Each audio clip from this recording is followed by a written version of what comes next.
नमस्कार, मैं सलोनी नागरे और आप देख रहे हैं केसरी उजाला न्यूज। सोमवार को दीक्षा भूमि परिसर में अंडरग्राउंड पार्किंग के विरोध में एक भीषण आंदोलन हुआ, जिसमें आंदोलनकर्ताओं ने पुलिस बैरिकेड्स गिरा दिए और आग भी लगाई, जिससे काफी नुकसान हुआ। अभी वहां एक बड़ा पुलिस दल तैनात किया गया है और दीक्षा भूमि में अनुयायियों का प्रवेश कर अवरुद्ध कर दिया गया था। इस विषय पर रिपब्लिकन पार्टी ऑफ इंडिया के नेता डॉक्टर राजेंद्र गवई ने कहा कि धम्मचक्र प्रवर्तन दिन से पहले दीक्षा भूमि में जो गड्ढा खोदा गया है उसे वे बुझा देंगे।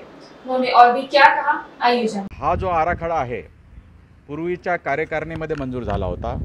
मी नवीन सचिव आहे आणि मी सचिव झाल्यानंतर धम्मचक्र प्रवर्तन दिनाच्या कार्यक्रमामध्ये हा चित्रफित याचा आराखडा दाखवण्यात आला होता आणि त्याच्यानंतरच बांधकाम सुरू केलं।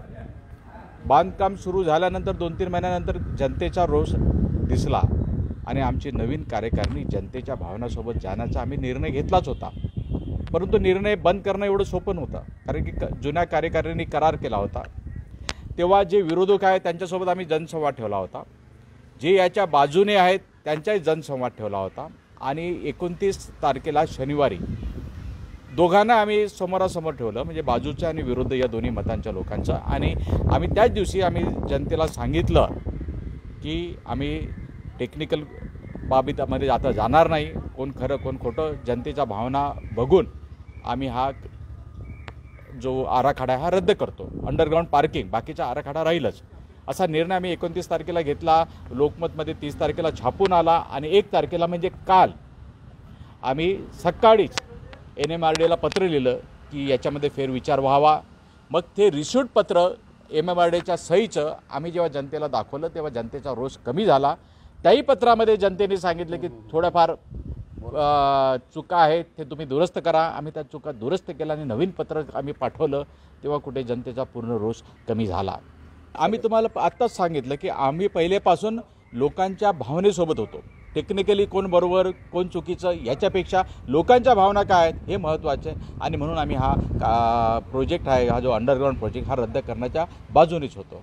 नाही, आम्ही अंडरग्राउंड स्ट्रक्चर जे आहेत, अंडरग्राउंड पार्किंग आहे, अंडरग्राउंड ऑडिटोरियम आहे, सगळे अंडरग्राउंड स्ट्रक्चर्स आम्ही बंद करायला सांगणार आहोत। पण उर्वरित बाकीच्या ते नूतनीकरण आहे, सुशोभीकरण आहे, ते तर आम्हाला करावंच लागणार आहे। आमच्या तर आजी इच्छा आहे की दीक्षाभूमीची काय पलट करावी।